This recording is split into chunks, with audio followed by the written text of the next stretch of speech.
Ahoy there, jabronis. Welcome to Create and Destroy. I'm your host, Dan Donnarumma, and this is episode 31. We're back in action, baby. Very, very excited about today's episode and my guest for today's episode. But before we get into that, been a little bit of a layoff for me since you guys last heard from me. And since I had a lot planned this summer, I decided I wanted to take some time to focus on that stuff. I got to go to see some really great shows this summer. Got to go to a couple of Yankees games, which was super fun.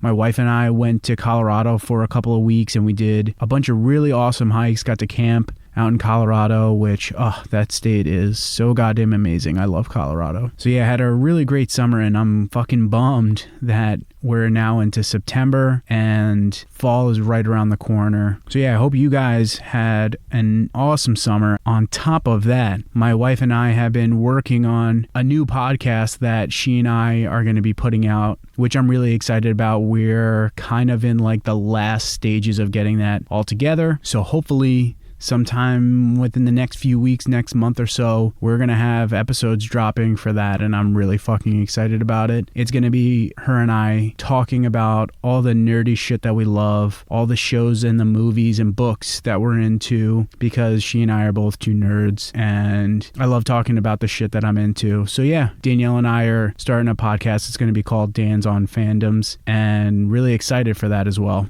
So enough of me yammering on. Let's delve into my guest for you today. So I'm really, really excited. I was very fortunate enough to be able to speak with Jonathan Tuite of the Flenser. And if you've been listening to the podcast, if you follow me on Instagram, you know that I am a big fan of the label, big fan of a lot of the artists that Jonathan works with and puts music out for. And I just think that the Flenser is, bar none, the best record label going right now. When I was preparing for my interview with Jonathan, I kept trying to think of what other record labels that I think are on par with the Flenser in terms of their output and the amount of just solid releases that the Flenser puts out. And the only record label that I could think of for me that even comes close, and it's really not even close to be honest with you, is Death Wish.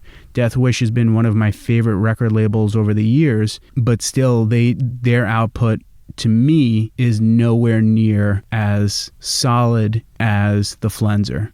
I mean, this year alone, you've got Veil, All Your Sisters, Elizabeth Color Wheel, Drowse, Have a Nice Life, which we'll talk about in a moment. You got Wreck and Reference. There's been some Street Sex releases, a Consumer release that's coming out. I mean, it's just a stacked lineup of releases for this year, and I talked about this in my top albums of 2018 episode, and I talked about this with Jonathan as well. The Flenser has put out my favorite albums for the last 4 years, and it will 100% be the last 5 years, because not a question in my mind is my favorite album of 2019 going to be a Flenser release, which is a really good segue into the Have a Nice Life album. I was very fortunate enough that Jonathan hooked me up with Sea of Worry, and it is fucking incredible. It's so goddamn good. I have been trying to pace myself with listening to it because I kind of want to be able to enjoy it when everyone else is, and I don't want to be sick and tired of it by the time everyone else gets to enjoy it. So I've been trying to pace myself with listening to it, but it's fantastic. But even if there wasn't a Have a Nice Life release this year, Drowse would be right up there for a contender for album of the year for me. Wreck and Reference would be up there. I've been thinking about this. Those 3 albums could very well be my top 3 albums of the year. Drowse, Have a Nice Life, and the Wreck and Reference album. When the end of the year comes, I'll sit down and think about this much more in depth, but I can tell you for 100% certainty that either Have a Nice Life or Drowse are going to be my favorite album of this year. The Have a Nice Life album is just so awesome. So Jonathan and I, we talked about that album. We talked about the Flenser, the early days of him getting the record label started. So let's get into it. Here's my conversation with Jonathan Tuite of the Flenser.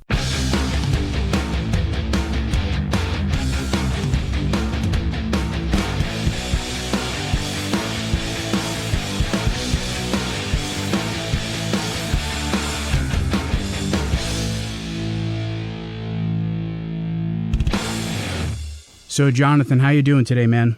I'm doing just fine. How are you? I am doing very well. Thank you for asking. So before we delve into the Flenser, I've got a ton of questions I want to ask you, but I was scanning the Flens's Instagram the other day, and I saw a post that had me cracking up. It was a photo of Skeletor from the live-action He-Man movie, and it said a photo of Brian Hart at work. And I wanted to ask you... Did you get down with He-Man back in the day? Yeah, I got down with He-Man, in the beginning, in the 80s. I had all the He-Man toys. I still have them, I think. Oh, you lucky son of a bitch, dude. I had a ton of those toys, and I have no clue where they are. Yeah. Yeah, no, those survived, amazingly. Did you like the cartoon as well as the movie? I love the cartoon, but what's weird is I don't remember anything about it. Like, I tried to look it up, fairly recently, and I have, no memory about anything. It's sort of funny. I can't even tell you the last time I watched one of those cartoon episodes or the movie, but when I was younger, I loved He-Man. Yeah, no, it was great. It's pretty silly. Oh, my God, yeah.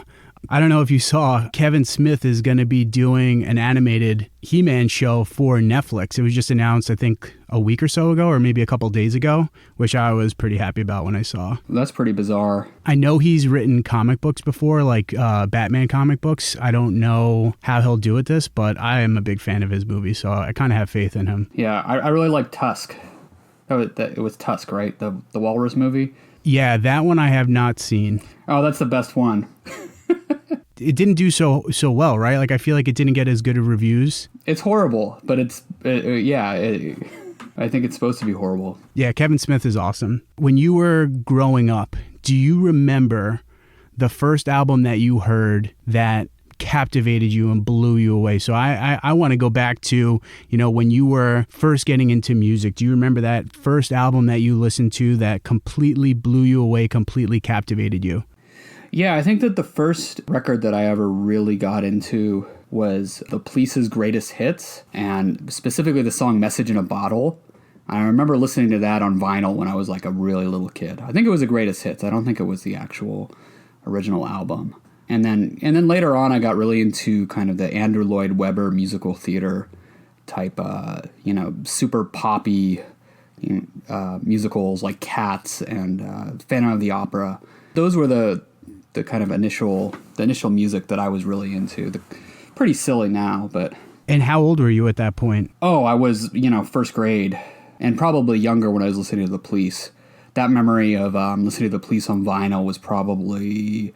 I was 5 or 6 years old. Dude, I never would have guessed that you would have rocked, the Cats musical. If I had to guess, never would have guessed that at all. Yeah, no, I love that, and I love the Phantom of the Opera. I mean, a lot of those songs are pop songs, so it's no surprise. I mean, they're meant to be listened to by, a large group of people and to kind of grab you, and it's no surprise looking back to that. Later on, I remember I had an REM cassette and some Elvis cassettes that I liked, which I don't really like now, but I like REM now. Yeah, and then later on, I got into Queen and Aerosmith. Those were the first rock bands. I really, really liked Aerosmith, which I can't really stand Aerosmith now, but as a kid, I loved that stuff. And from there, I got into, deeper music. I feel like, how could you not like Queen growing up, right? And my mom loved Aerosmith when I was younger, so she would listen to them all the time. And when I was younger, I'd get down with some of their songs. But yeah, Steven Tyler is the singer's name, right? Yeah. I feel like that guy has totally just grown into a total douche as he's gotten older. But yeah, when I was younger, I definitely could get down with some of their songs. He might have always been a douche. I mean, I don't know. But I mean, you're probably right? I'm trying to think, he would always wear those those bandanas around his head, or were they bandanas around the mic stand? I don't remember. Yeah, it was bandanas around the mic stand and probably around him. I remember the first big concert I ever went to was actually Aerosmith. And he had, those bandanas draped around the mic stand. And I probably never listened to them after that. That was it. That killed it for me. My goddamn mom, dude, she loved them. And so at what point was it that you started getting into metal and underground music? Well, the way I got into underground music was, what I was listening to in high school was a lot of kind of grunge and post-grunge, and then experimental stuff like Sonic Youth. So Sonic Youth was the big band for me. and Nirvana and Hole and that kind of world. And then in high school, I started going to punk shows, and there was a local record store that had kind of a music scene around it called Mission Records. And that was my introduction to kind of DIY stuff and punk. And that's really where I went first, was kind of punk, you know. And as most DIY spaces, or a lot of DIY spaces, they have these shows that are just whatever band is playing that day, you know. It happens to be on tour, or, you know, it doesn't really matter what genre it was. So there'd be metal, and then there'd be, you know, some crusty band, and there'd be a punk band, and there'd be like weird experimental stuff. So that was really the way I got into heavier music, was through kind of punk and noisy stuff. So did you find yourself listening more to punk stuff or to some experimental stuff? Do you feel like some of the more experimental, noisy stuff started to come later on? I mean, I listened to noisy stuff early on. Noisy as in, you know, bands like Sonic Youth, or not so much like harsh noise or anything like that. But, you know, when I was going to shows as a teenager and kind of later teenager, I didn't really differentiate genres so much the way I do now. So what I would call metal may not be something that I would call metal now. It might be, you know, some kind of, you know, His Hero Is Gone type band is what I would have thought of as metal, just as much as I would have thought Metallica was metal. And that was just sort of the way I got into the stuff. I mean, it was the same way with like things like emo, where, you know, everything, you know, what people call scrams now is what I thought of as emo, you know. I don't know. I saw all that music as being similar and coming from a similar place and having similar people involved in it. I didn't really think too much about genres. Interesting, man. And at this point, did it ever dawn on you that, shit, maybe one day I want to start a record label? Or were you just enjoying the music scene and these bands that you were listening to and going to see play? No, I didn't want to start a record label. I wanted to be in a band, and I wanted to play guitar. I was, you know, a pretty good guitarist from a young age, and that's what my focus was on. Playing in bands. You know, I figured that that's what I would be doing. I don't know at what point I really became aware of what a record label does or anything like that, but probably wasn't then. A lot of any record label that I would have been exposed to was either really small or really big, and I didn't really think of what that would mean to run one. What were some of the bands like that you were playing in at this point in time? I had a punk band in high school, and then I had a couple of different punk bands in the 90s that didn't release anything, but they'd also be influenced by noisier things and kind of, you know, more experimental stuff.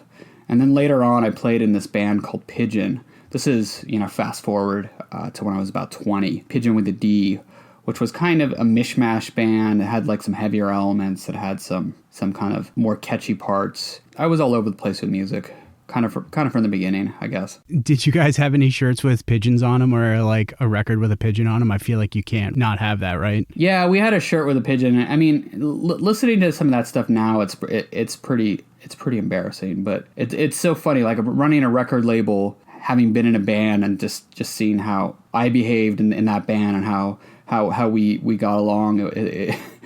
I would have never have signed that band now. So, but yeah, we did have a pigeon on the on a t-shirt. I wish I still had one of those t-shirts. I liked it, and worked really hard at that band for a little while. So nice. And how long was that band around for? Just a couple of years, and then I left and kind of moved on to other things. But we didn't tour or anything like that. I can tell right now that our Spotify streams are just going to go through the roof, you know. But we did get a track on the Gilmore Girls. Did you ever watch that TV show? What? Dude, seriously? Yeah, isn't that funny? How the hell did you pull that off? It was through the record label we were on. It was called Absolutely Kosher, and somehow they got us on an episode. So that was really weird. But that was how I was introduced to running a record label, was through being in that band and talking to the owner of that label and just seeing how he did things. That's really where I learned what a record label was. I went to his house. He ran the record label out of his house. He had stock in the garage, and he had like interns and stuff. Dude, that's incredible. So, holy crap. So your song is on the Gilmore Girls. And what year was this? Is this when the seeds started to get planted in your head that maybe I might want to start a record label down the line? No. So what happened is I left that band, and I ended up going to college. and just focusing on that. And I started having trouble with my hands, and I didn't really know what was going on, but I couldn't play guitar like I used to be able to. I had a lot of pain in my hands. I'd have swelling in my hands. After I quit that band, I got really into classical guitar and studied that for a while, but I couldn't do that anymore. And so I just slowly moved away from playing music and started focusing more on collecting records. And then I wanted to press a record to see how it went. There were more people that I knew running record labels. I was kind of exposed to some of the local labels like Tumult and Nuclear War Now. And I just wanted to see if I could press a record and do that.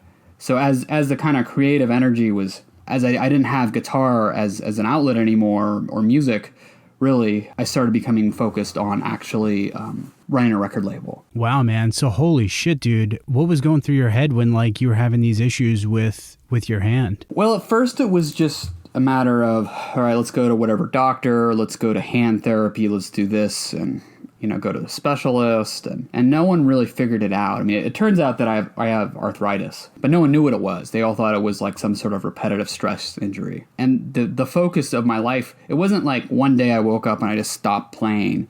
It was more like I started playing less and less, and I became discouraged with that, and I started focusing on other things. And then after I graduated college, I really didn't know what to do with myself. And, it became very clear I didn't want to do kind of a normal job working for someone else, and I was also kind of always preoccupied with small businesses. And so running a record label was actually a really good fit for me. And it was really a hobby at first, but it kind of developed into more pretty fast. I mean, I think I had ambitions pretty early on, but I didn't have any money to, pressing records is very expensive, and you lose a lot of money really fast if you're not careful. So it took some time. Wow, man. And you had mentioned that you were interested in pressing a certain album. What was that album that you wanted to initially press? There was a couple of things. The story that I always tell is about this band Ghast, Ghast. They didn't have a vinyl version of their CD. It was called May the Curse Bind. And it was really kind of like a Black and Doom record. It's long sold out. But that was one of the initial focuses. The other one was on Bostonnage. And they had, at that point, their first record floating around the internet.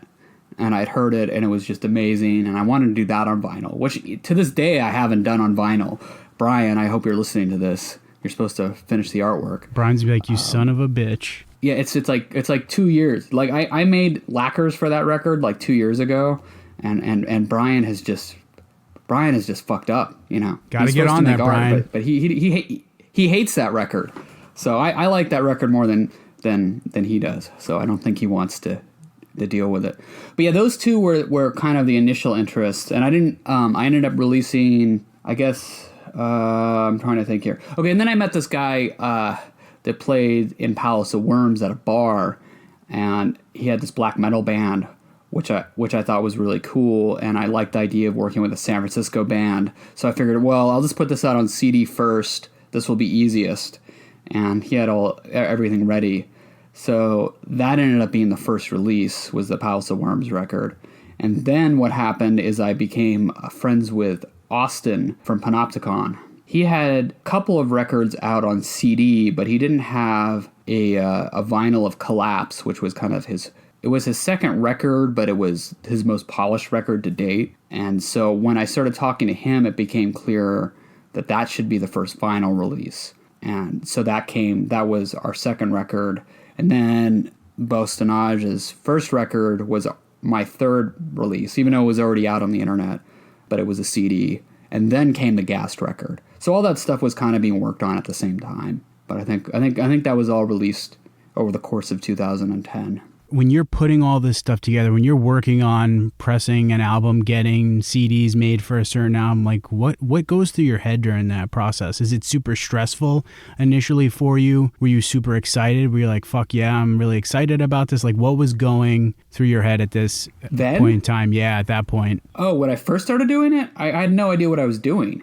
So I came into this as a complete novice. I I didn't have any experience dealing with a manufacturer for anything. I remember the very first CD, I had a dispute with the manufacturer about like what's the difference between a page and a panel, and I thought I didn't understand that a panel was just one side of a page. So the booklet was way more expensive than I knew about. And then I was lucky that the vinyl press was actually in San Francisco, Pirates Press. So I was able to go there and talk to them about pressing vinyl. And they made it pretty easy because we knew people in common. But yeah, it was a lot of learning, a lot of mistakes, a lot of typos early on, especially. How long do you think it took for you to kind of get more sure with that process and feeling comfortable with working on pressing an album? I mean, that's assuming that I'm comfortable with it now. Yeah, right? I should probably ask, are you comfortable with it now?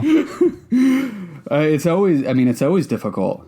It's kind of the hardest. It's one of the hardest things I have to deal with, is because there's so many parts to these things and there's so many people involved, especially with vinyl.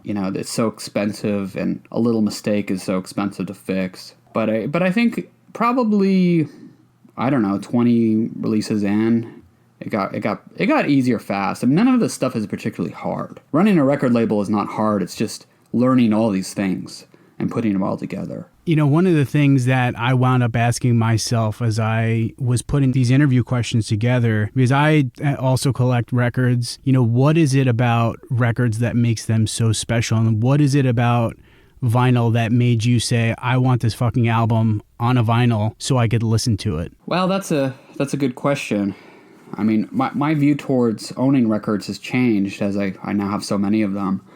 But initially, it really was about, around that time period, kind of 2005 to 2009, if you remember, the music industry had crashed really badly.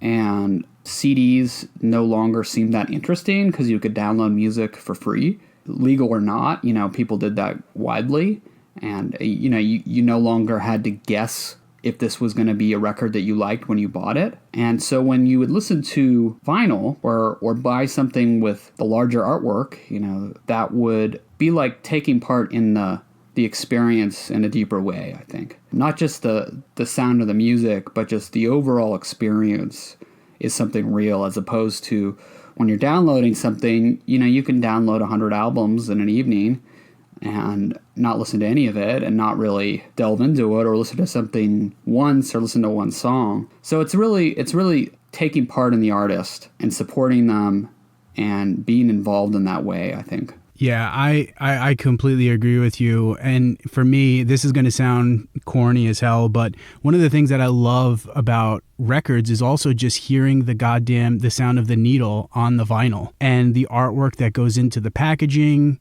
Some of the records I have, the packaging is absolutely incredible. And that's stuff that you totally do not get with CDs or with streaming services. But on the flip side, like you were saying about storage, man, they take up a ton of goddamn space. But yeah, they are so awesome, man. And you definitely can't replicate that, especially the packaging with like a CD. Yeah, or the listening experience is completely different. Absolutely, yeah, definitely. Initially, so how did you come up with the name for the Flenser? It's one of those things where it just kind of came up in a conversation. And I happened to be reading Moby Dick, I believe.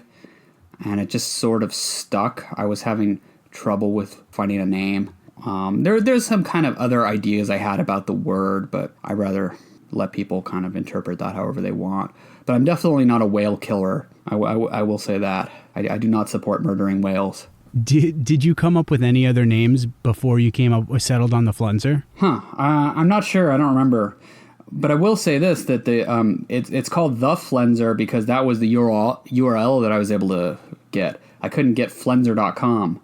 And so that's how I ended up settling on the Flenser, and that sort of just stuck, and I think is a little bit more interesting. This is going to sound so corny. I never heard the term Flenser until discovering the Flenser. And then, so the only audiobooks I listen to are Star Wars audiobooks because they're so good. And I was listening to the Star Wars audiobook, and one of the ships in the story was called Flenser, and I got so excited. I turned to my wife. It's like, oh my god, that's bizarre. There's a ship in this goddamn story named the Flenser, like the record label I love. And she's just like, oh, cool, you fucking dork. And I just went right back to listening to it. But yeah, the first time I heard that word was from the record label. Never heard that word prior to. I've never read Moby Dick before, so yeah. Yeah, I mean, I like that it's a word that is not used in everyday English. I think that's useful. My only regret with the name is that it's a bit hard for people to pronounce the first time. Really? People struggle with it? A lot of people see it as Flesner for some reason. So that makes me wonder if it doesn't stick in people's brain the way I would prefer. Definitely didn't happen to me. So for those people, sucks to be them, man. Yeah. Only the elite can understand Flenser and pronounce it correctly. So initially then, your goal was you wanted to release these albums that weren't available on vinyl, and from what I'm gathering, they were primarily metal albums, right? Yeah, I mean, I was also releasing CDs at the same time. So I released the Palsa Worms and the Bossonage CDs pretty quickly. I mean, part of the reason for that was that it was just cheaper to make CDs and easier. And labels also survived off of selling CDs still at that point. So I thought that it was a viable option. And my focus was definitely on metal, specifically black metal, which there was a lot of from San Francisco. Mm-hmm. There was Leviathan and Creebane and Dragar, or however they pronounce that, and a couple of other bands that all came from San Francisco, and I thought that was sort of interesting. And I liked the idea of being kind of a label from San Francisco that had a little bit of that identity, the way that a label like Tumult had, which Tumult was the label by one of the guys that ran Aquarius Records. And so with that label, he released black metal, but he also released other stuff. He released, I'm blanking, but he released like the Hammers of Misfortune record. He released the Weakling record. He did an Iran record. I think he did a Court and Spark record, which was like indie rock. A lot of different stuff, and I liked the kind of variety, as well as having it be something that was sort of representative of the Bay Area.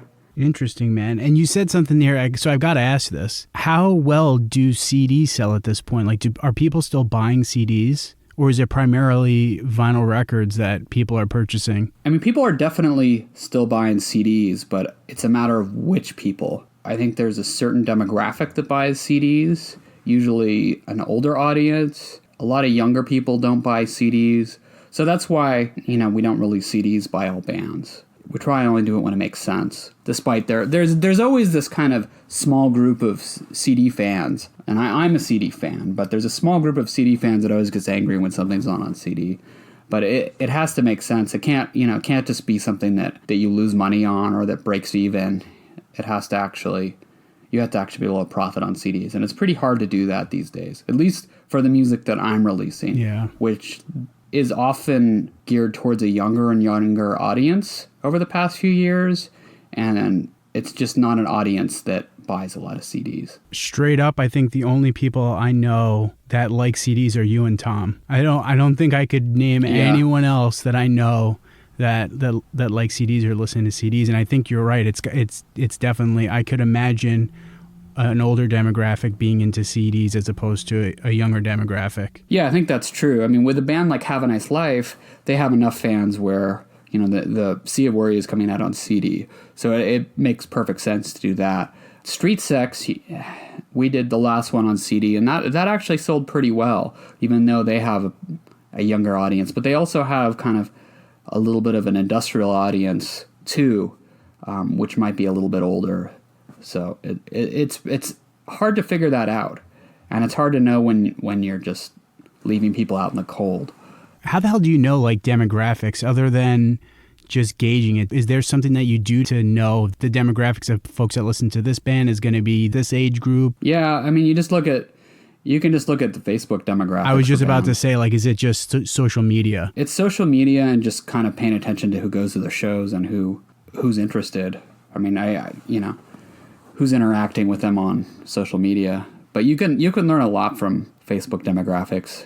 Social media is fucking wild, man. You had mentioned primarily releasing metal stuff and being in San Francisco and all the metal bands in that city. Have you seen a shift now, more recently, with the types of bands that you're working with and the types of releases that you're putting out? Yeah, there's absolutely been a shift. I think that most of the bands that you probably are a fan of are not the heavier bands necessarily. So it was right about when it would have been FR13, I think, was that Reckon Reference's Black Cassette.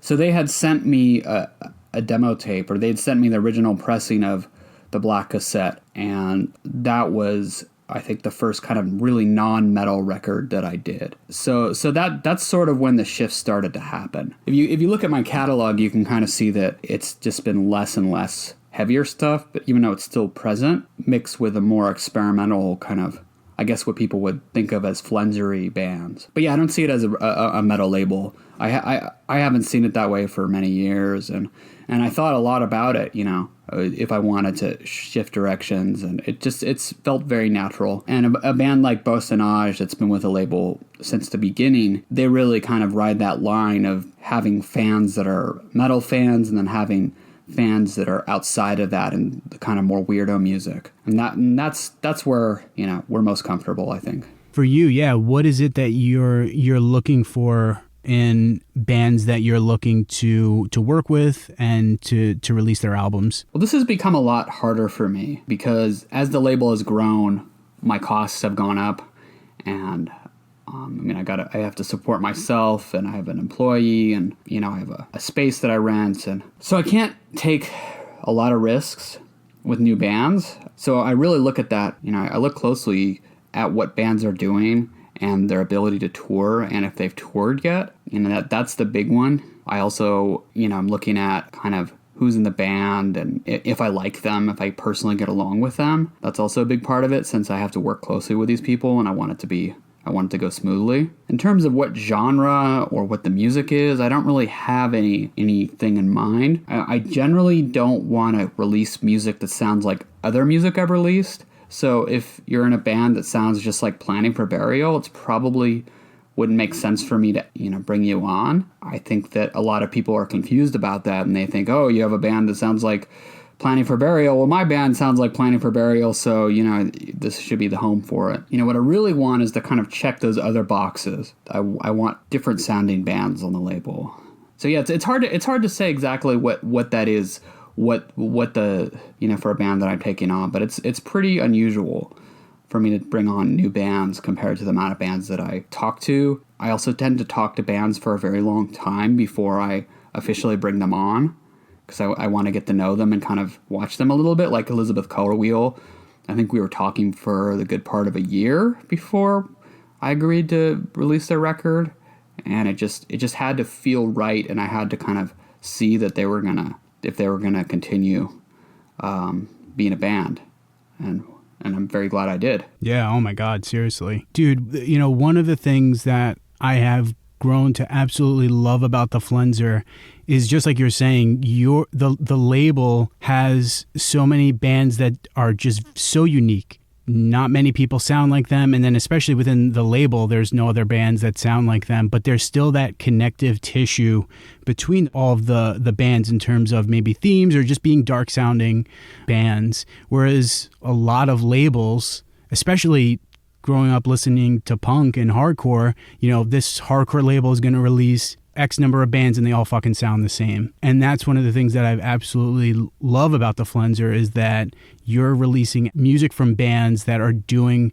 very unique things. They don't sound the same. I feel like they're pushing the envelope with music and art. And I think you do that very well. I think you are able to curate a catalog and a label that is really pushing the ground in music right now. Well, thank you. I really appreciate that. I think it is important for a band to feel right on the label. And I'm doing the new Midwife record, and that makes perfect sense, right? Oh, so pumped about that when I heard that. Oh yeah, absolutely, dude. But it doesn't sound like anything on the label. And so that's really the reaction that I'm hoping with for bands I bring on, is that it makes sense immediately to people that have been following the label. And that's not easy. It's not easy to find that. As I look at next year's release schedule, there's going to be a couple new bands, but it's going to be a lot of the kind of more of the same, I think. Same artists that people are familiar with. Now, you mentioned risk and taking that into the equation when you're deciding whether or not to work with an album. And one of the things I was thinking about is how often are you right in your gut feeling with releasing an album or working with a band? Do you get a sense that when you're going to put out a certain album and you hear like, oh my God, this is going to fucking kill, and then it doesn't? Does that happen often? It doesn't happen often, but it does happen. I mean, this year has been pretty good. I think everything has done pretty well this year. But like I look at the one that always kills me is the Brave Young record. I mean, that record is just so good, and everyone that hears it loves it, but it hasn't built the following that I would have hoped it would have. And maybe because the band broke up, that has something to do with it. And there was some kind of other circumstances around the release. But yeah, I've been wrong about a few bands and a few releases, or I've been the wrong place for them maybe. But generally, it's been pretty good. You don't know when you're going to get a break, and a lot of the time the bands that really build the bigger followings like Street Sex or Drouse are bands that I was unsure of initially.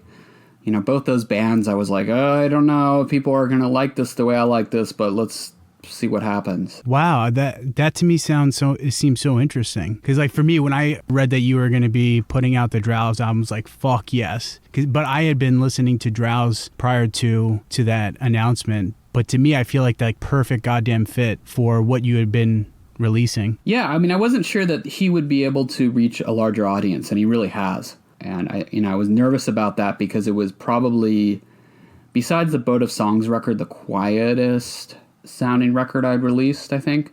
So it was kind of new territory. And then with the Street Sex record, I just didn't know if people would grab onto it. It was so insane, but they really did. Another one was the Mastery record, which if you haven't listened to, I encourage you to at least listen to it for... Yeah, I haven't listened to that one. It's this black metal guy from San Francisco, and it's all improvised, but he plays every instrument, and it's absolutely insane. It's completely bonkers, like free jazz, like a free jazz black metal band. And there's really no record like that. And that record took off immediately. It just found its audience like right away, and I was surprised. I released it at the same time as the King Woman EP and the Sonnet record, and that record just like instantly sold out. And I was like, this is the one that instantly sells out? I mean, I had to repress the King Woman record immediately, but I just had no idea that people were going to grab onto Mastery. I only made a couple hundred copies of that. Dude, interesting. So this just got me thinking. Did the success of Drowse, did that also play a factor in wanting to release a midwife release? Because they're not apples to apples. You know, Drowse definitely doesn't sound like midwife, but they're still, you know, slowcore, a little bit more quieter types of bands. Did Drowse's success have anything to do with midwife? I didn't think about it that way. So initially, Tom from Planning for Burial sent me Midwife, and I listened to it for like, I don't even remember listening to it, but I think it was just an ambient track, and I didn't spend much time with it, and I was like, whatever. And he's like, no, you really have to listen to this. And I'm like, whatever, man. And then he's like, no, you really have to listen to this. And then when I did, I was like, wow, I want to release this. Yeah, like I immediately contacted her. So I didn't even worry about it, you know, if that record is going to do well. I think it'll find its audience. I think she already has. Oh my God, yeah, dude. I learned about Midwife from Tom as well. And I remember like when like Author Like Daughter came out, and it seems like everyone that was into that album was into that album. And yeah, I listened to when I finally heard that album, it was incessant. I did not stop listening to it because I think it's amazing. Yeah, it's brilliant. It's absolutely brilliant. And the new one is much in the same vein. If anything, it's like a little bit, the songs that I've heard are even catchier. You know, it's very much the same thing. In a good way. So shit, you already have the full album or some songs from the album already? No, she's been sending me tracks as she finishes them, but they're not in the final form by any means. It's more demo stuff. Is that typical? It depends on the band. Some bands send me stuff Some bands don't send me anything until it's finished, like Planning for Burial. I didn't hear Below the House until it was finished. I didn't even know he was working on the record. I kind of knew, in a very peripheral sense. But yeah, some bands send me stuff like, Bostonage. I hear their practices. Brian will play those for me. The Have a Nice Life record, I've been hearing mixes for most of the year, in various forms. When I spoke to Kyle, he had mentioned to me that you plan out your releases pretty far in advance. How far in advance are we talking? Pretty far.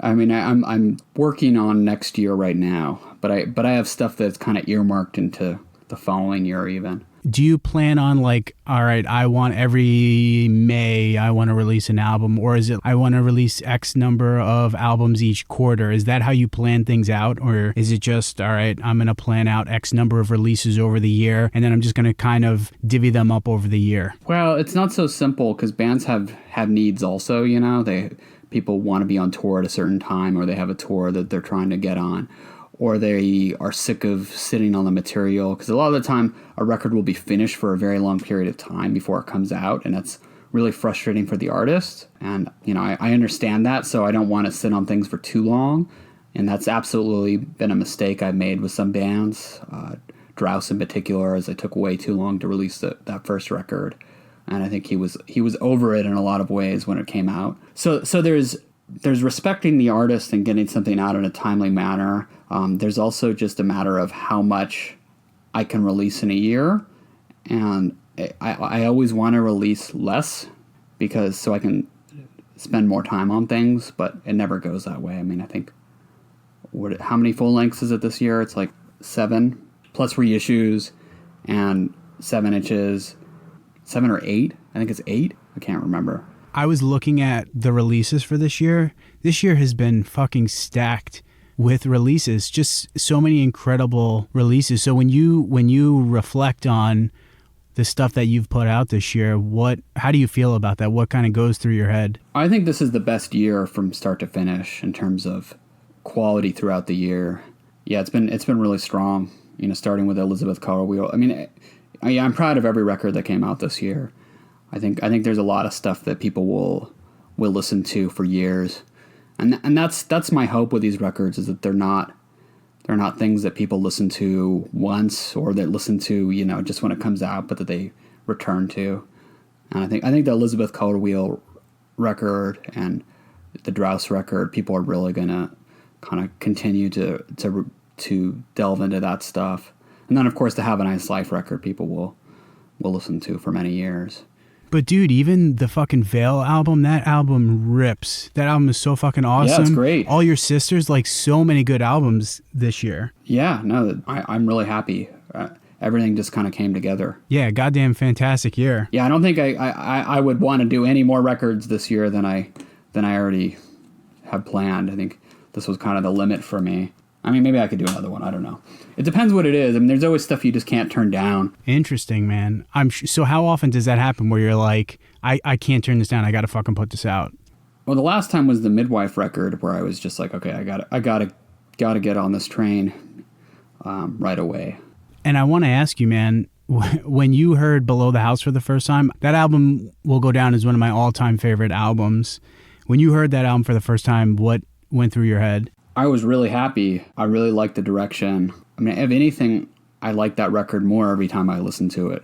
It's just continued to kind of expand the more I listen to it. And it's quite a record. And I really pity Tom for having to follow that up. Oh my God, right? I think about that. I remember, yeah. When the Have a Nice Life album was announced, it's like, dude, how are they going to follow up with From Death Consciousness? And dude, Unnatural World, I know it doesn't get as much love as Death Consciousness, but that album is fucking incredible as well.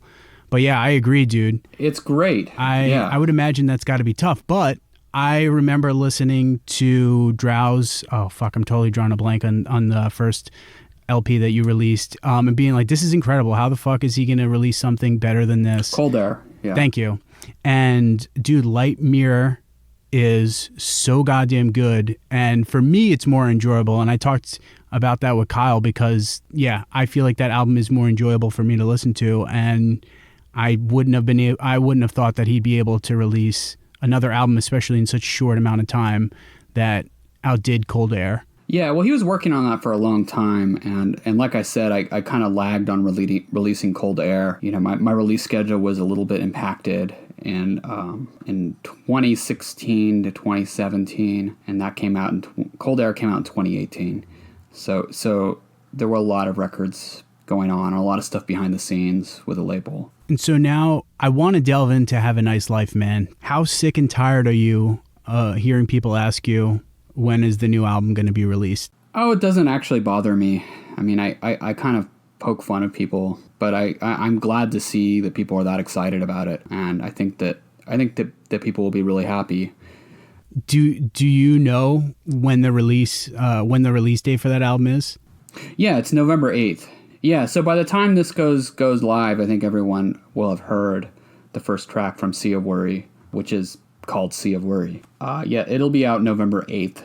How do you think people are going to react to the new album? I think people are going to like it. I mean, it doesn't sound like anything they've done before because it has a full band.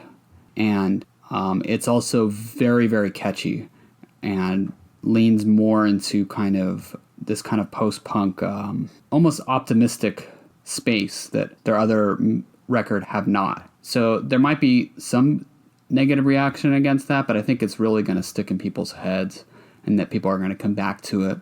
A lot of the time when you release, when you can manage to put out a record like Death Consciousness, people are never going to be happy with anything you do.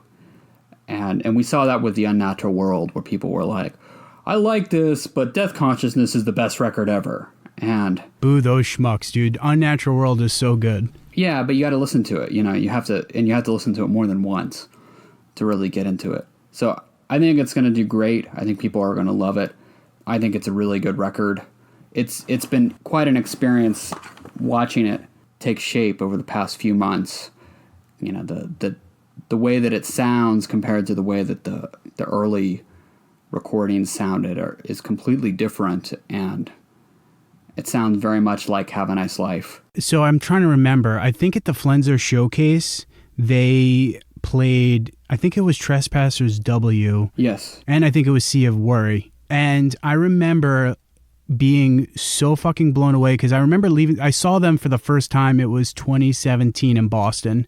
And they played I'm trying to think if they played a lot of Death Consciousness, but they definitely seemed to be more slower and slower. I'll use that word, slower, right? And so when I went to the Flenser Showcase shows in Brooklyn back in March, one of the things that I was so fucking pumped about was, dude, this is more upbeat, and this sounds kind of more punk, and I am so fucking into it.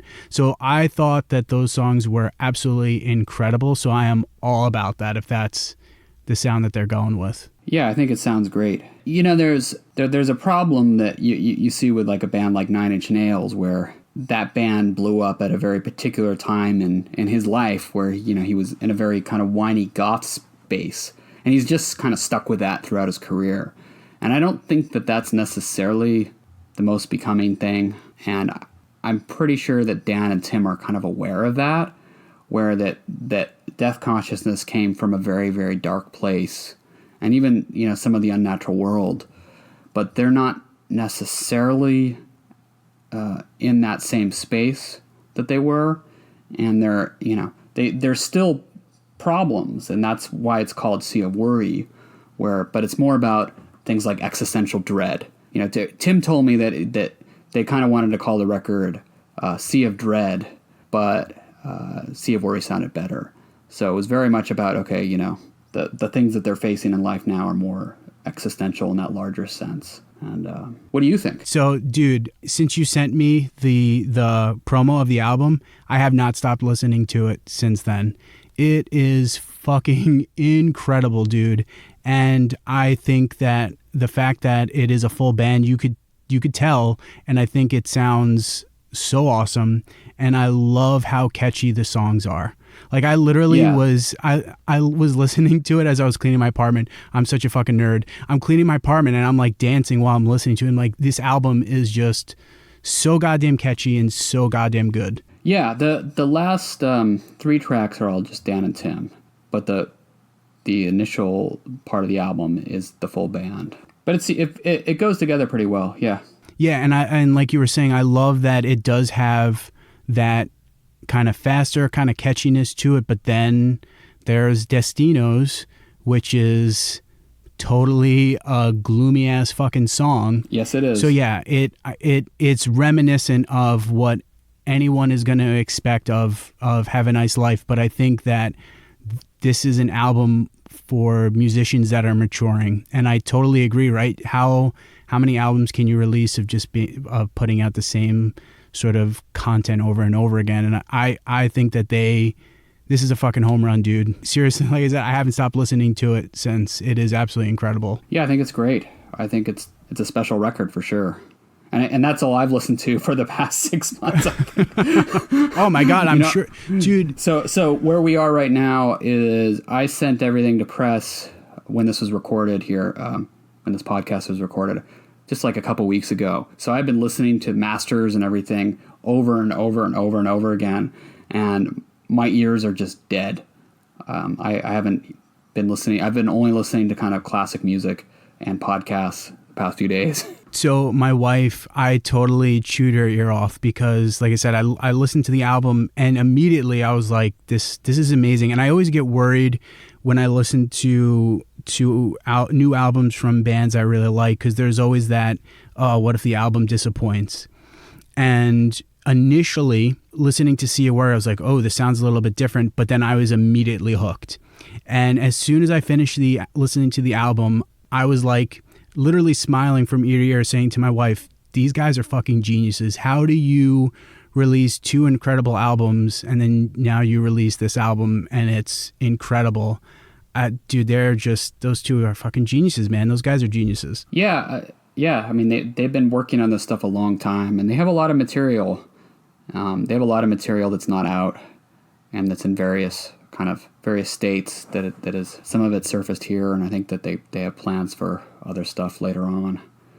What really kind of kickstarted the band again was doing the whole Roadburn appearance. While they were getting ready for that, they were also decided that they wanted to release another record. So that's how the kind of the band got meshed into it, I believe. If I'm telling this wrong, I'm sorry, guys. But it really did seem to kind of give the band new life for the past year, as they worked on a new recording and they played more shows than they ever have.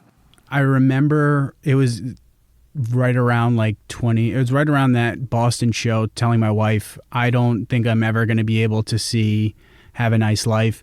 And then they announced that show, and I feel like after that they've been doing so much since then, in the last year and a half, 2 years. So yeah, was it 2017 they played Roadburn or 2018? It was this year, 2019. Was it this year? Oh my God, dude, I'm losing my mind. It's been man, I feel like the last year and a half or so there's just been so much shit, which is awesome from them. And how long had you been going back and forth with them about this album? Did you have to get in their ear about it, or were they like, we want to put this out, we're gonna... We've had kind of this conversation about this album and Roadburn that started before the 2018 Roadburn. So we're talking maybe March of 2018. So they told me, so I pitched them the whole Roadburn idea and got Roadburn on board. And then they're like, well, we also want to tour the West Coast and release a new record. That was kind of, it all just kind of got wrapped together. I'm just thinking, man, so I've mentioned this before on the podcast. So for the last 4 years running, my favorite album of the year has been a Flenser release.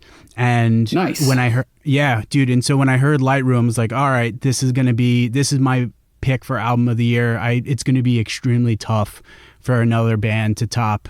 Oh my God, I called it Light Mirror. It's going to be extremely tough for someone to top Light Mirror. Sorry, Kyle. I do that all the time. I'm so sorry. But dude, hearing the new Have a Nice Life right now, that's my pick for album of the year. I don't know how the hell anyone else is going to be able to top it. So either way, unless someone could put out something better than the Drowse album and the new Have a Nice Life, it's going to be a Flenser album. Is my favorite album of the year for sure. Well, what was your 2017 record of the year? It was Cold Air, man. Wait, no, hold on. Cold Air came out in 2018. That's 2018. 2017, was that Wreck and Reference? Did Indifference Rivers come out that year?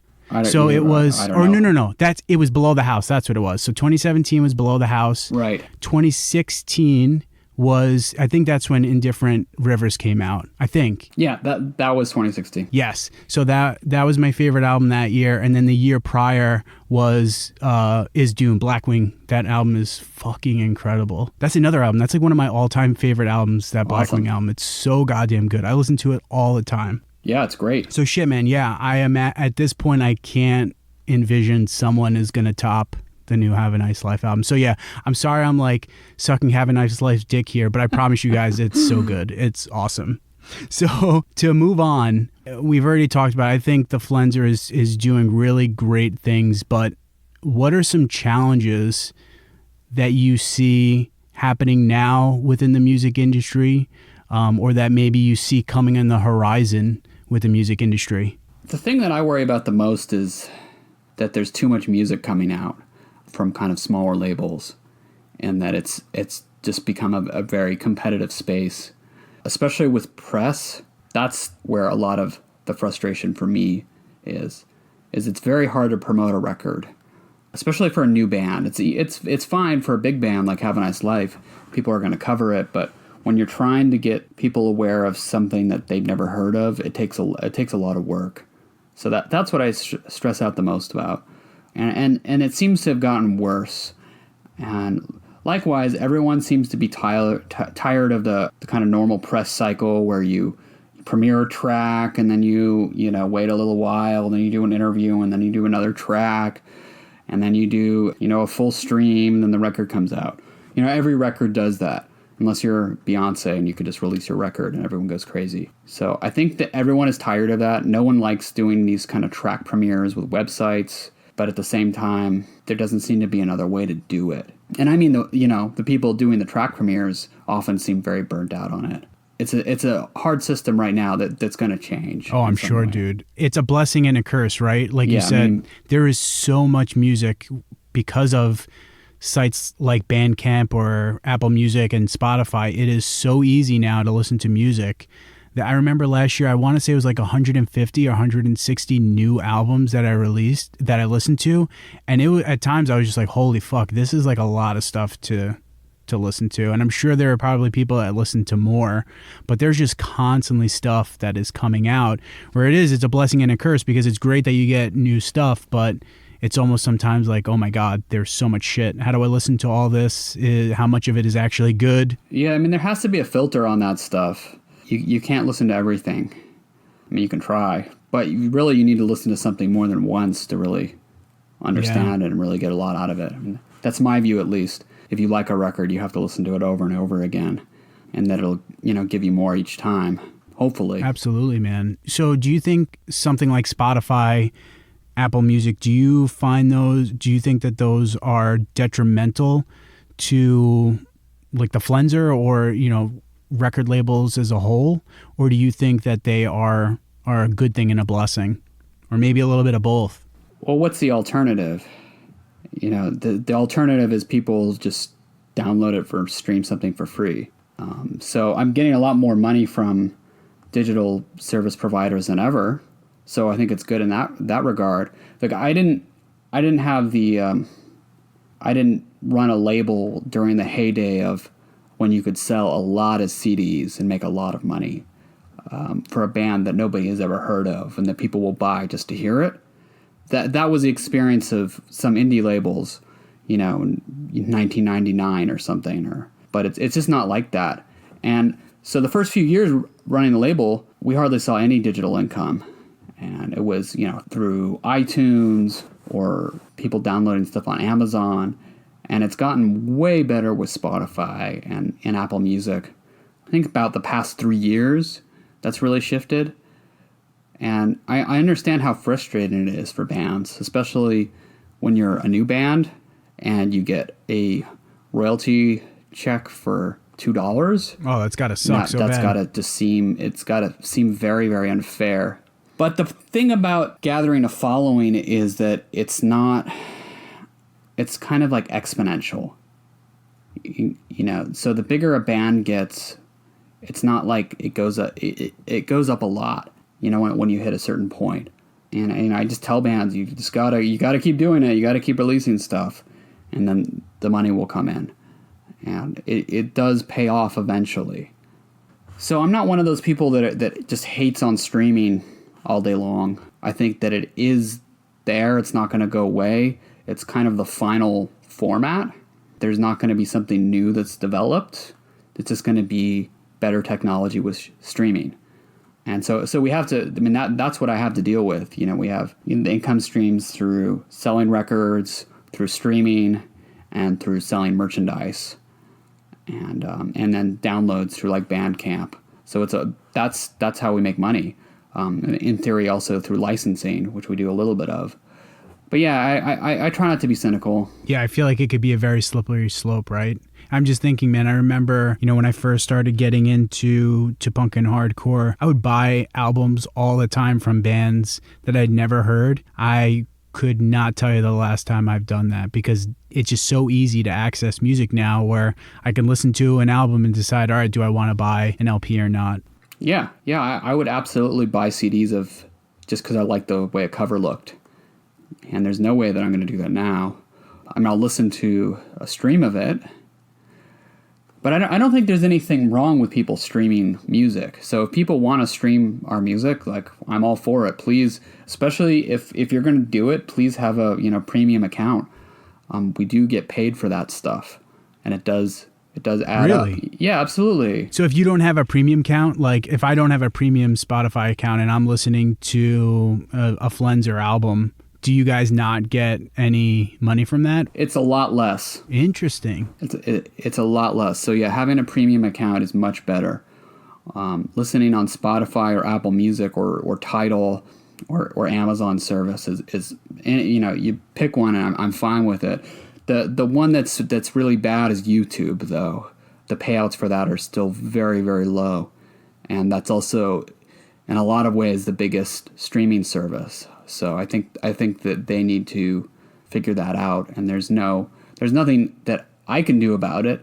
I mean, if I could take all my stuff off YouTube, but then someone else is going to upload it. And so I might as well just get the, you get paid based on ads that they run during your music.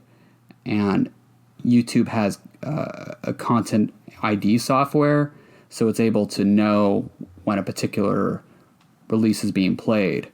So when an ad happens to run on that, or when someone uses the premium YouTube, you get paid, but it's way lower than Spotify. Damn, dude. Never would have guessed that. Dude, yeah, at this point, you should go out and get a premium Spotify account. It's so worth it. Spotify's the shit. Yeah, I mean, whatever people want to do, if they want to buy a record, if they want to buy a record from a band at a show, if they want to buy a t-shirt, like all that stuff is, take part however you want, as long as, you're doing something when you can. Definitely. The Bandcamp downloads are great. We get money for that right away. Any of that stuff is good. So I wanna talk about the Flenser Facebook group. Yes. Because it's the only reason why I use Facebook anymore. It's so awesome. So how the hell did you come up with the idea for a Flenser Facebook group? I came up with it because I was using Facebook and I found myself in more and more groups. And I also listened to a couple podcasts, social media podcasts that were talking about Facebook groups and how great they were. And then I saw that Tank Crime started one, which is a local kind of punk metal label that does some great records. And I'm like, okay, I should do that eventually. I just went for it right around when we did those New York shows with Have a Nice Life and those kind of New York Flenser showcases.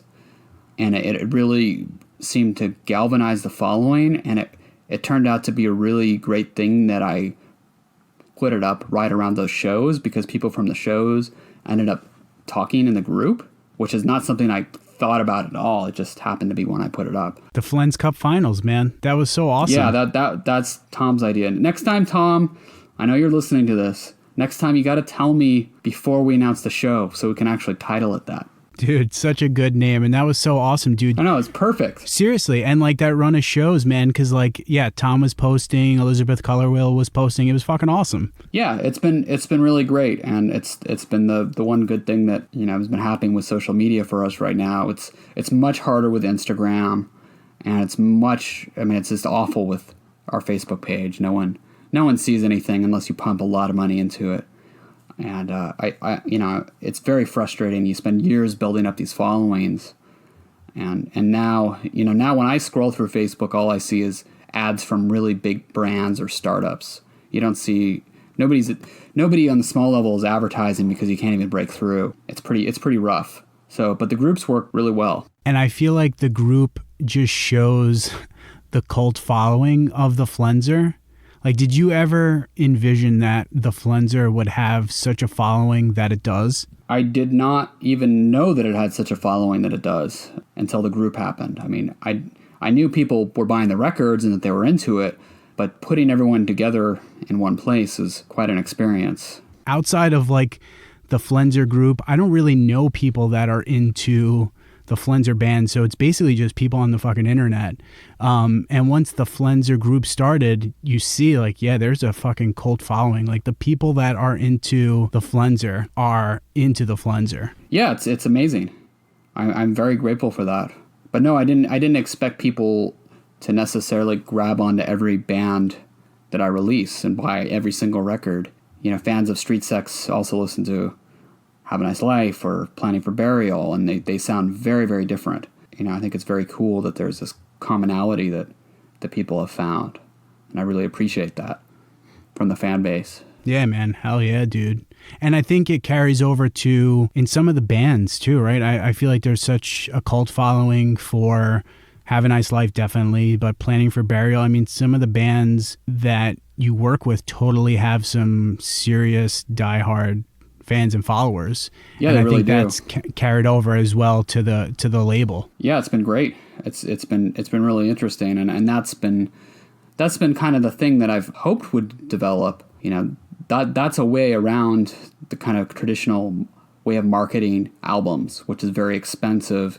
You know, through print ads and internet ads, or you know, if you have a lot of money to, you know, put something on a billboard or whatever. You know, having a word of mouth fan base is always going to be better. It's always going to do more for you. Absolutely. Yeah. Oh, I'm sure, man. I feel like it's like with everything, right? Word of mouth is just the best way to go about anything. Yeah. So this year, the focus has been on developing the core fan base more, and not necessarily trying to go bigger with our releases or to try and promote any harder, but really kind of nurture the fan base itself. And that's why we've, I've done the membership with the exclusive release by Drouse this year, and really hope that people would get into that and take part in kind of getting the more exclusive variants of the records, but also supporting the label as a whole. And it seems to have worked. And I hope I can do more of that in the years to come. The Drouse release was something I pitched to Kyle to do kind of a collaboration with someone on the label, and he then kind of came back with he kind of went away and thought about it and came back with these recordings with Lane and also some of the stuff that he worked on while doing a residency in Japan. And I really, really like that release, and I think that it's interesting, and that it probably wouldn't have happened, at least not in the way that it's come out, without the membership. And so I hope to be doing more things like that in the future, maybe even multiple membership releases where I can do these small kind of curated releases alongside the main stuff. And, you know, that's really cool. Yeah, the idea is not to exclude anyone. It's just to still do the small stuff. And that totally makes sense. And to go back to the Flenser group, when it was announced that you were going to be releasing the release with Drouse and Lane, I can't remember if it was in the same like post that the announcement was, but Tom being like, I wish I was a part of it, or like Kyle saying something like, oh, we wanted you to be a part of it, which I just think is so fucking awesome. Like, that sort of stuff is so cool. Yeah. And oh my God, dude, what is it, Pseudo Beast? Dude, Lane's voice, holy shit, dude. She has such an incredible voice. My God, man. Yeah, it's an excellent track. All right, here's a question for you. You get to, so let's say I have a magic wand and I tell you, you could release any album from any band, past or present. Who would it be? Well, for present, I really love Shoo Shoo. And that's been a band that I've kind of stuck with since the beginning. And has turned out to be kind of a very important band for me, especially the Fabulous Muscles record. That's a record that a band I'd really like to work with in some capacity someday. And I think I exchanged an email with Jamie at one point, but I think he's very happy where he is and wouldn't jump ship or anything, and I would never ask anyone to do that.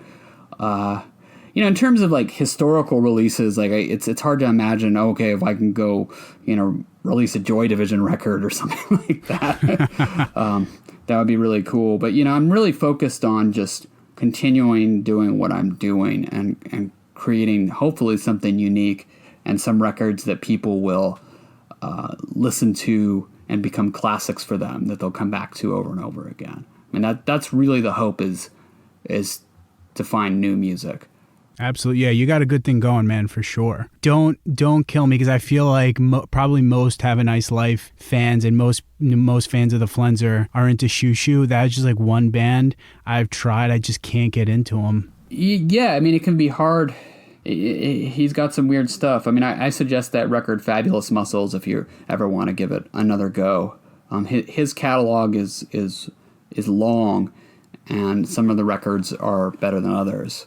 But that record, I mean, to me, I listened to that when it came out. It was a very special record. It was a very abrasive in a lot of ways in terms of his voice being kind of different than a lot of stuff that I'd listened to.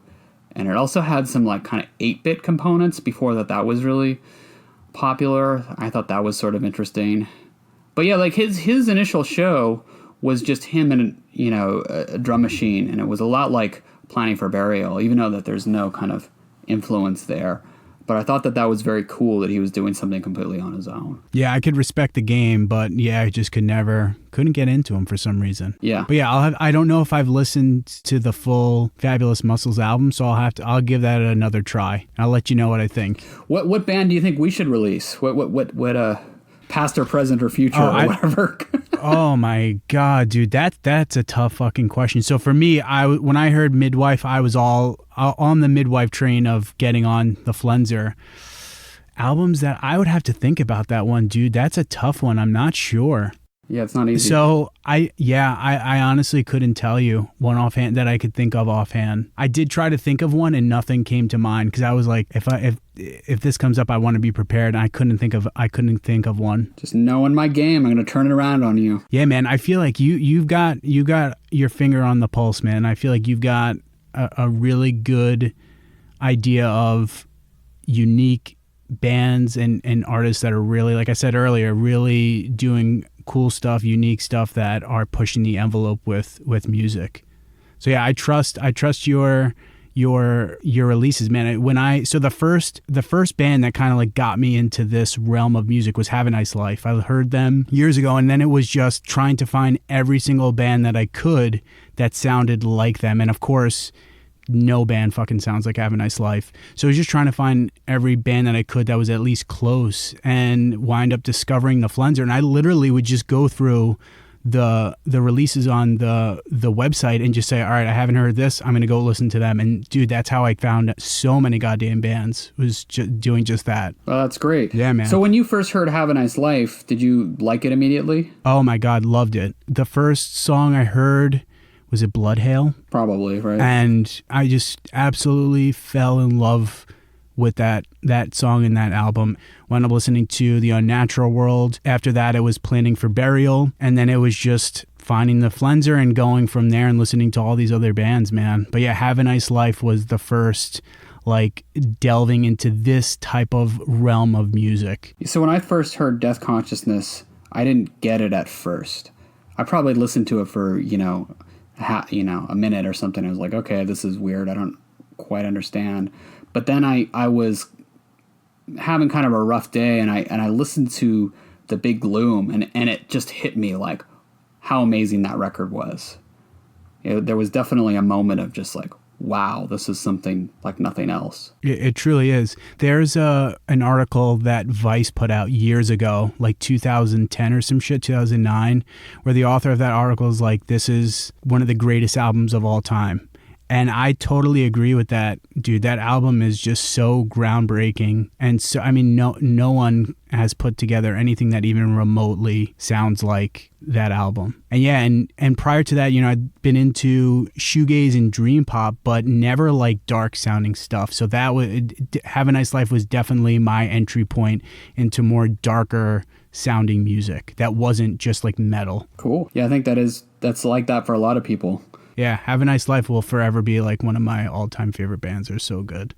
So shit, man, you had mentioned earlier that you've been listening to the new Have a Nice Life a ton and some podcasts. So any cool bands you've been listening to or any cool podcasts? I actually don't listen to a ton, but I'm always down to hear new podcasts. Oh, I don't want to recommend any podcasts. I've been down the news analysis hole for the past few days. I'm not sure. I've been going through kind of a lot of classics with music. Like today, it's funny you were asking me about the first band I got into, and I said The Police, and I listened to like the whole Police's catalog, and that was really fun. Like I like going through these bands' catalogs from start to finish, and kind of listening to them as they change. So that's what we did interesting. today. I've never done something like that before. Yeah, I mean, it's a great thing with streaming is you can go and you can really see, where a band goes and how they change. And it's funny with The Police, you'd be like, okay, that's when they started making money and the production totally explodes all over the place. Or I was on this big Prince kick for a while, kind of doing the same thing. But yeah, like I'm not sure about new music recommendations besides the stuff that we're releasing. I've been really, really focused on the Have a Nice Life record for a few months, and also the Consumer record and everything that's been coming out. I'm most excited about, the Midwife record next year. Nice. Whenever that's released. Dude, so I'm a big Phoebe Judge fan. She does This Is Love and Criminal podcasts, and those are two of my favorite podcasts. Oh yeah. And I would highly recommend an episode of This Is Love. I believe it was This Is Love, where she interviewed, I don't think it was Prince's manager. It was someone in Prince's team of people that worked with him, and it's incredible. I have to be honest, I never got into Prince. I never listened to his music. Not that I like or dislike. It's just I never really listened to him. Oh, I got to listen to that. Yeah, dude, it's incredible because when I listened to that album, I was absolutely floored by what she was saying when she was talking about Prince, and just hearing her stories about him writing music, and it's incredible, dude. I would highly recommend it. Oh, that's great. Yeah, I was working at a nightclub a while ago, and Prince played 4 shows there in 2 days. And I was basically at the club the entire time for those 2 days. I went home to sleep for like a few hours, but I was all over the place, and I ended up walking in on him backstage, and he was just slumped down in this chair, and he just looked so exhausted. And this is before he even played. And he just looked at me with this look of complete and utter disgust that I was like even in his presence. And he just completely Who is this plebeian walking in? Yeah, it was like just an amazing amount of shade that he was just able to just throw my way for no reason, just for my existence. So that's my Prince story. He threw me shade once. That's amazing. Yeah, dude, you got to check out that episode. It's really great. And like I said, for me, I'm not a Prince fan, and I thought that episode was amazing, just hearing some of those stories. And shit, man. So, you've got the Flenser membership, and the Drowse and Lane release is going to be coming out. What else is coming up for the next couple of months? Obviously, the new Have a Nice Life album is going to come out in November. Anything else? Yes. The Consumer record is coming out on October 25th. Nice. And then we have one other 7-inch coming out also in November. We haven't announced that yet. But I will tell you that it's another Street Sex 7-inch. Oh, shit. All right, man. So that rounds out the year. So like for members, they're going to get everything all at once in November. They're going to get all those. They're going to get that, and they're going to get the Second Self, the Drowse release, the Have a Nice Life record, Consumer, and the Street Sex 7-inch. And then I'm kind of on to next year. I have a couple reissues planned. We're going to be doing a reissue of Leaving, Planning for Burial's Leaving.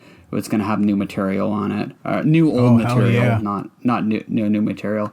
I don't know when that's going to be finished. And then, next year I have stuff planned that I can't really announce yet, besides the Midwife record. There's going to be a couple records by bands that you're familiar with, but no announcements yet. Nice. I'm kicking myself in the ass that I didn't stay. Well, I think it was the first night of the Flenser showcase where Street Sex played after, and I had to drive back. Oh, yeah, that was scary. Dude, I'm so fucking pissed I didn't stay for that, because I was like, I got to drive back, because I was staying with my brother who at the time was living in Long Island. I was like, I got to drive out to Long Island, and then I'm going to have to come back to the city the next day. Like, fuck this. I'm just going to go home. I'll see them another time. I'm so fucking pissed. I haven't seen them play yet. And just seeing... Oh, yeah, you got to see them. Oh, dude, I was so fucking pissed that I didn't stay to watch them play. They should be coming your way by the end of the year. Oh, fuck yes, man. Should be, yeah. Nice. Fuck yeah. So, dude, what's the best way for people to stay up to date with what the Flenser got going on? So, highly recommend, if you're not a part of the Flenser Facebook group, that you get on that bandwagon, because like I said, only reason for me that I even go to Facebook anymore. So definitely worth it. Yeah, please join the group on Facebook if you are on Facebook. Otherwise, Instagram. We're probably the most active on Instagram, and then Twitter. Or join our newsletter on our site. We send out that a few times a month. Fuck yeah, man. So, Jonathan, thank you so much for your time. I really appreciate it. I know by the time this comes out, it's going to be September. But I'm going to say it now, dude. 5 years running, the Flenser has released my favorite album of the year. So, fucking awesome, dude. So thank you so much. Thank you very much. And I appreciate you taking the time to interview me, all the love that you've given to the label, and the hard work you put into this podcast. I really appreciate it. Thank you, dude. Appreciate it, man.